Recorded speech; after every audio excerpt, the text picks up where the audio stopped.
Assalamualaikum warahmatullahi wabarakatuh. Nama saya Mia Septiawardani dari kelas 7 Shift 1 Universitas Muhammadiyah Tangerang. Saya di sini ingin menjelaskan, mereview dan mengkritik artikel yang berjudul Moderasi Manajemen Laba, Kualitas Auditor Internal, Strategi Bisnis, dan Pelaporan Berkelanjutan Kinerja Ekonomi. Yang pertama, apakah yang menjadi motivasi atau isu research gap atau fenomena yang sedang terjadi sehingga memicu penelitian ini dilakukan? Motivasi atau isu penelitiannya yaitu kinerja ekonomi perusahaan dapat dilihat melalui return saham tahunan dalam perusahaan. Kinerja tersebut dilihat dari perspektif pasar modal melalui return saham tahunan atau tingkat pengembalian saham atas investasi yang dilakukan oleh investor. Kinerja ekonomi dapat dilihat lebih baik jika tingkat pengembalian sahamnya baik, yang dapat memberikan kepercayaan yang tinggi kepada investor untuk menanamkan sahamnya pada perusahaan terkait hal ini. Dapat memberikan sinyal kepada calon investor untuk menginvestasikan sahamnya sehingga dapat memberikan kemudahan bagi investor, perusahaan dalam memperoleh tambahan modal untuk kegiatan operasional. Lalu, research gap-nya yaitu hasil penelitian menunjukkan bahwa kualitas auditor internal berpengaruh positif terhadap kinerja ekonomi, tetapi setelah dimoderasi oleh manajemen laba, kualitas auditor internal tidak berpengaruh terhadap kinerja ekonomi. Strategi bisnis berpengaruh positif terhadap kinerja ekonomi, tetapi setelah dimoderasi oleh manajemen laba, strategi bisnis berpengaruh negatif terhadap kinerja ekonomi. Lalu fenomenanya yaitu ada beberapa faktor yang mempengaruhi kinerja ekonomi antara lain kualitas auditor internal, strategi bisnis, sustainable report, dan earning management. Menurut Agus 2004 dan Rosnidah 2013 mengatakan bahwa audit internal adalah pemeriksaan yang dilakukan oleh auditor internal perusahaan baik terhadap laporan keuangan dan catatan akuntansi perusahaan, serta kepatuhan terhadap kebijakan dan kepatuhan manajemen puncak yang telah ditetapkan. Peraturan pemerintah dan ketentuan ikatan profesi yang berlaku, auditor internal melakukan kajian evaluasi dan memberikan rekomendasi secara independen dan objektif terhadap kegiatan perusahaan atau organisasi agar perusahaan dapat mencapai tujuannya. Kritiknya, peneliti sudah cukup jelas dalam menjelaskan motivasi atau isu penelitian, research gap, dan fenomena di dalam penelitiannya. Lalu yang kedua, apa referensi dalam artikel penelitian ini? Yang pertama, isu berkelanjutan berawal dari isu pemanasan global dan kerusakan lingkungan yang semakin hari semakin terjadi di seluruh dunia, menurut Pardede 2014. Lalu yang kedua, masalah yang terjadi adalah apakah struktur organisasi membantu eksekutif untuk merumuskan dan implementasikan rencana kinerja perusahaan yang baik. Lalu yang ketiga, struktur ini akan memfasilitasi tujuan selama mereka memberikan harapan yang jelas dan konsisten serta memberdayakan manajemen senior. Yang keempat, menjelaskan bahwa faktor ekonomi tertentu dapat dikaitkan dengan perilaku manajer atau pembuat laporan keuangan oleh Watts dan Zimmerman. Lalu yang kelima, membedakan strategi berdasarkan proses adaptasi organisasi terhadap perubahan lingkungan mereka. Dan 3, tipologi strategi utama Miles dan Snow. Kritiknya, peneliti sudah cukup jelas dalam menjelaskan artikel-artikel yang menjadi referensi di dalam penelitian ini. Lalu yang ketiga, apakah yang menjadi kebaruan atau novelty dari penelitian ini? Pembaruan penelitian yang dilakukan salah satunya dengan menggunakan unsur manajemen laba sebagai variabel moderasi. Menurut Sulistianto 2008, manajemen laba didefinisikan sebagai upaya manajer perusahaan untuk menginterpretasikan atau mempengaruhi informasi dalam laporan keuangan dengan tujuan untuk mengelabui pemangku kepentingan yang ingin mengetahui kinerja dan kondisi keuangan. Tindakan manajemen laba sebenarnya didasarkan pada berbagai maksud dan tujuan yang terkandung di dalamnya. Artinya, tindakan manajemen laba yang dilakukan mengandung motivasi tertentu, karena tingkat keuntungan atau profit yang diperoleh sering dikaitkan dengan kinerja manajemen. Kritiknya, peneliti tidak menjelaskan secara jelas novelty penelitian pada bagian abstraksi ataupun pengantar penelitian. Lalu yang keempat, apa research question atau perumusan masalah dari penelitian ini? Yang pertama, apakah kualitas auditor mempengaruhi kinerja ekonomi?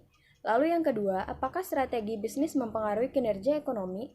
Yang ketiga, apakah sustainability reporting mempengaruhi kinerja ekonomi? Yang keempat, apakah manajemen laba mempengaruhi kinerja ekonomi?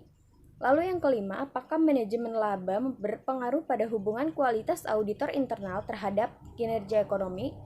Yang keenam, apakah manajemen laba berpengaruh pada hubungan strategi bisnis terhadap kinerja ekonomi? Yang ketujuh, apakah manajemen laba berpengaruh pada hubungan sustainability report terhadap kinerja ekonomi? Kritiknya, peneliti tidak menjelaskan perumusan masalah dengan jelas. Perumusan masalah hanya tersirat secara implisit. Lalu yang kelima, apa tujuan penelitian ini? Yaitu, yang pertama, untuk mengetahui pengaruh quality of internal auditor terhadap economic performance. Yang kedua, untuk mengetahui pengaruh business strategi terhadap economic performance. Yang ketiga, untuk mengetahui pengaruh sustainability reporting terhadap economic performance. Yang keempat, untuk mengetahui pengaruh earning management terhadap economic performance. Yang kelima, untuk mengetahui pengaruh quality of internal auditor pada hubungan earning management terhadap economic performance. Yang keenam, untuk mengetahui pengaruh bisnis strategi pada hubungan earning management terhadap economic performance. Yang ketujuh, untuk mengetahui pengaruh sustainability reporting pada hubungan earning management terhadap economic performance. Kritiknya, peneliti mengkonsep tujuan penelitian dalam bentuk hipotesis penelitian. Seharusnya tujuan dan hipotesis penelitian dibuat dalam bagian yang terpisah. Lalu yang keenam, apakah kontribusi dari penelitian ini?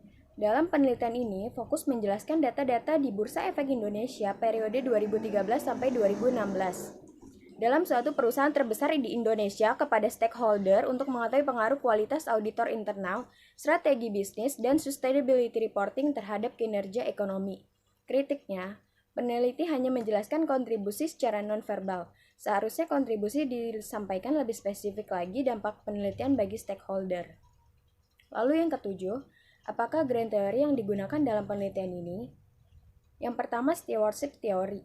Stewardship theory adalah penggambaran kondisi manajer yang termotivasi dari target hasil utama kepentingan organisasi, bukan termotivasi terhadap kepentingan pribadinya.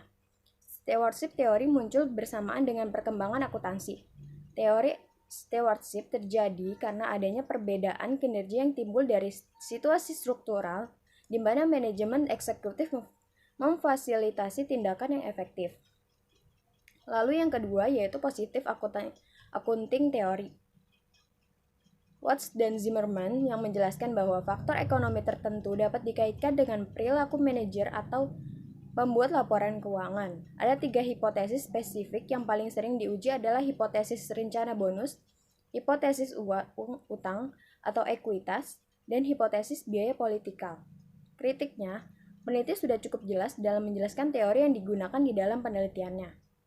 Lalu yang ke-8, jelaskan keterkaitan grand theory yang digunakan dengan penelitian yang sedang dilakukan. Yang pertama, stewardship theory. Keterkaitan stewardship dengan variabel dependent economic performance di dalam penelitian ini yaitu perilaku steward yang kolektif, sebab steward berpedoman pada perilaku tersebut agar tujuan organisasi dapat dicapai.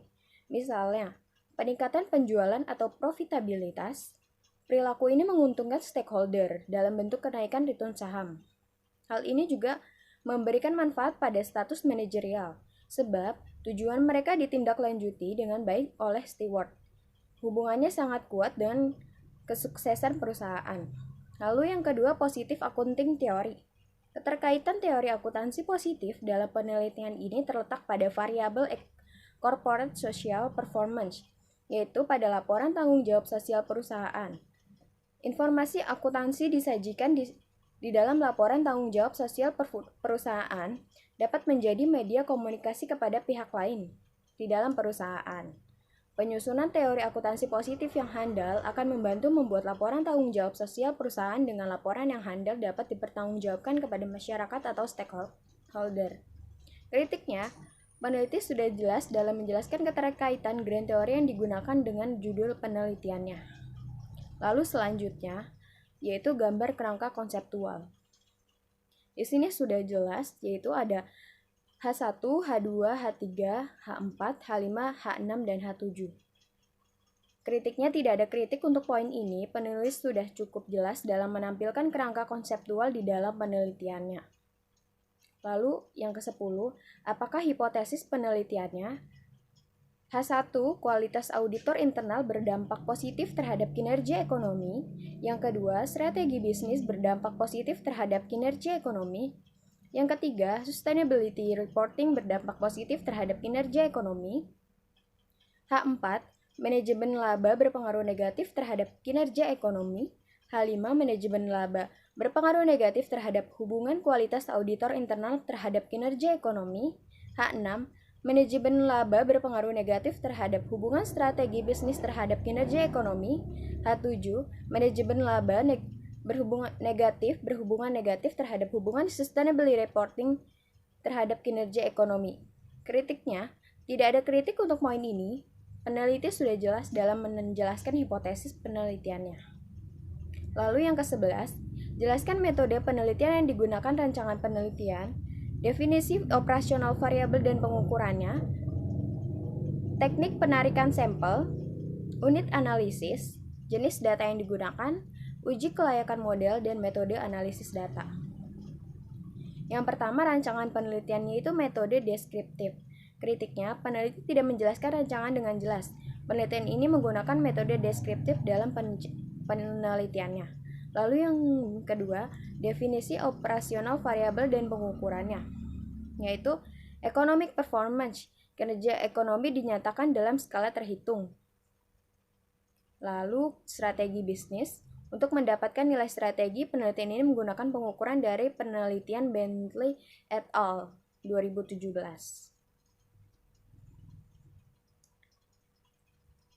Lalu ada responsibility for the product, rumus perhitungan SRDI. Lalu return on asset, rasio ini dihitung dengan membagi laba bersih terhadap total aset. Lalu kritiknya adalah tidak ada kritik untuk poin ini. Peneliti sudah jelas dalam menampilkan hitungan dan pengukuran dari setiap variabel yang digunakan. Lalu yang ketiga, teknik penarikan sampel. Penarikan sampel menggunakan teknik metode purposive sampling. Peneliti hanya mengemukakan cara-cara penyajian data dengan tabel biasa maupun distribusi frekuensi. Penjelasan meliputi modus, mean, median, dan variasi kelompok. Kritiknya, peneliti sangat jelas dalam menjelaskan dalam penarikan sampel secara detail. Harusnya peneliti menambah berupa gambar atau diagram. Lalu yang keempat ada unit analisis. Perusahaan terbesar di Indonesia yang indeks Kompas 100 yang terdaftar di Bursa Efek Indonesia periode 2013 sampai 2016. Kritiknya, peneliti menampilkan unit analisis secara implisit. Lalu jenis datanya yaitu jenis data dalam penelitian ini data populasi yang diambil dengan metode purposive sampling. Kritiknya, peneliti sudah menampilkan jenis data secara jelas, tetapi hanya secara implisit. Lalu yang ke-12, jelaskan persamaan regresi yang digunakan untuk pengujian hipotesis penelitian. Berikut tampilannya yaitu kritiknya, peneliti sudah jelas dalam penelitian menampilkan persamaan regresi di dalam penelitiannya. Lalu yang ke-13, jelaskan pembahasan hasil penelitian, statistik deskriptif, hasil uji kelayakan model, hasil uji hipotesis. Jelaskan hipotesis yang terbukti dan yang tidak terbukti dan pembahasannya. Yang pertama, statistik deskriptif. Peneliti sudah jelas dalam menampilkan data penelitian dengan jelas, sehingga bisa digambarkan statistik deskriptif dalam penelitiannya. Lalu yang kedua, hasil uji kelayakan model. Peneliti sudah menampilkan dengan jelas uji kelayakan model dalam penelitiannya dengan tabel menggunakan software FViews 9. Hasil uji kelayakan model menunjukkan nilai F statistik sebesar 8,355806, sedangkan F tabel dengan tarif 5%, dan diperoleh nilai F-table sebesar 2,68. Dengan demikian, F statistik besar dari F table dan nilai probabilitas F statistik adalah 0,00012 dapat diartikan bahwa secara bersama-sama variabel independen dalam penelitian ini yaitu kualitas auditor internal, strategi bisnis, dan sustainability reporting berpengaruh terhadap kinerja ekonomi dengan manajemen laba sebagai variabel moderasi, sehingga model ini dapat dikatakan layak untuk dilanjutkan. Lalu yang ketiga, hasil uji hipotesis. Pengujian hipotesis dalam penelitian ini menggunakan metode analisis regresi. Berdasarkan hasil uji T menunjukkan bahwa kualitas auditor internal berpengaruh terhadap kinerja ekonomi dan sedangkan strategi bisnis tidak berpengaruh terhadap kinerja ekonomi dan sustainability reporting tidak berpengaruh terhadap kinerja ekonomi setelah menggunakan variabel moderasi dan variabel kontrol. Yang pertama, nilai probabilitas adalah 0,000 lebih kecil dari 0,05, sehingga dapat disimpulkan bahwa variabel kualitas auditor internal dalam penelitian ini berpengaruh positif terhadap kinerja ekonomi. Dengan demikian, H1 dalam penelitian ini diterima. Lalu yang kedua, nilai probabilitas BS 0,0014 lebih kecil dari 0,05, sehingga dapat disimpulkan bahwa variabel strategi bisnis dalam penelitian ini berpengaruh positif terhadap kinerja ekonomi. Dengan demikian, H2 dalam penelitian ini diterima. Lalu yang ketiga, nilai probabilitas SR sebesar 0,6789 lebih besar dari 0,05, maka dapat disimpulkan bahwa variabel sustainability reporting dalam penelitian ini tidak berpengaruh terhadap economic performance. Dengan demikian, H3 dalam penelitian ini ditolak. Lalu yang ke-14, apakah simpulan keterbatasan dan implikasi dari penelitiannya? Yang pertama, simpulan. Berdasarkan hasil analisis dan pembahasan yang telah dilakukan dengan menggunakan regresi data panel pada 9 perusahaan sampel indeks Kompas 100 yang terdaftar di Bursa Efek Indonesia dari tahun 2013 sampai dengan 2016, diperoleh kesimpulan sebagai berikut. Yang pertama, kualitas auditor internal berpengaruh positif terhadap kinerja ekonomi pada perusahaan indeks Kompas 100 yang terdaftar di Bursa Efek Indonesia. Lalu yang kedua, strategi bisnis berpengaruh positif terhadap kinerja ekonomi pada perusahaan indeks Kompas 100 yang terdaftar di Bursa Efek Indonesia. Lalu yang ketiga, sustainability reporting tidak berpengaruh terhadap kinerja ekonomi pada perusahaan indeks Kompas 100 yang terdaftar di Bursa Efek Indonesia. Yang keempat, manajemen laba berpengaruh positif terhadap kinerja ekonomi pada perusahaan indeks Kompas 100 yang terdaftar di Bursa Efek Indonesia. Lalu yang kelima, manajemen laba bermoderasi menghubungkan kualitas auditor internal terhadap kinerja ekonomi dan tidak berpengaruh terhadap perusahaan indeks Kompas 100 yang terdaftar di Bursa Efek Indonesia. Lalu yang keenam, manajemen laba yang memoderasi strategi bisnis terhadap kinerja ekonomi berpengaruh negatif pada perusahaan indeks Kompas 100 yang terdaftar di Bursa Efek Indonesia. Lalu yang ketujuh, manajemen laba sedang dalam pelaporan keberlanjutan terhadap kinerja ekonomi tetapi hasilnya tidak berpengaruh pada perusahaan indeks Kompas 100 yang terdaftar di Bursa Efek Indonesia. Kritiknya, peneliti sudah jelas dalam memberikan kesimpulan berdasarkan jawaban rumusan masalah. Lalu yang kedua, keterbatasan. Berdasarkan hasil pengujian terhadap hipotesis, maka penelitian ini memiliki beberapa keterbatasan. Yang pertama, sampel penelitian ini hanya meneliti perusahaan yang berada pada indeks Kompas 100, sehingga penelitian ini tidak dapat digeneralisasikan.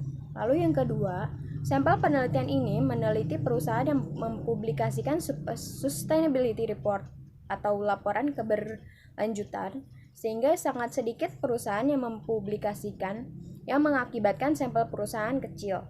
Lalu yang ketiga, masih banyak perusahaan yang mempublikasikan laporan keuangan dalam mata uang asing seperti US dollar. Lalu yang keempat, adanya perusahaan yang tidak membagikan dividen menyebabkan sampel perusahaan terbatas. Kritiknya, peneliti sudah cukup jelas dengan menjelaskan secara lengkap terkait keterbatasan dalam penelitiannya. Lalu yang ketiga, implikasi. Implikasi yang pertama yaitu penelitian selanjutnya diharapkan dapat memperluas tahun atau periode penelitian menjadi 6 tahun atau lebih. atau bahkan mempersempit jangka waktu penelitian dan menggunakan metode penelitian yang berbeda untuk memperoleh hasil yang lebih detail dan otentik. Lalu yang kedua, penelitian selanjutnya sebaiknya menggunakan proksi lain untuk menghitung pengungkapan pelaporan keberlanjutan seperti menggunakan pedoman GRI terbaru, yaitu standar GRI, sehingga dapat dibandingkan antara hasil yang lebih baik pengaruhnya terhadap tingkat kinerja ekonomi. Kritiknya, peneliti sudah cukup jelas dan lengkap menjelaskan implikasi di dalam penelitiannya. Sekian yang dapat saya sampaikan, kurang lebihnya mohon maaf. Wassalamualaikum warahmatullahi wabarakatuh. Terima kasih, semoga bermanfaat.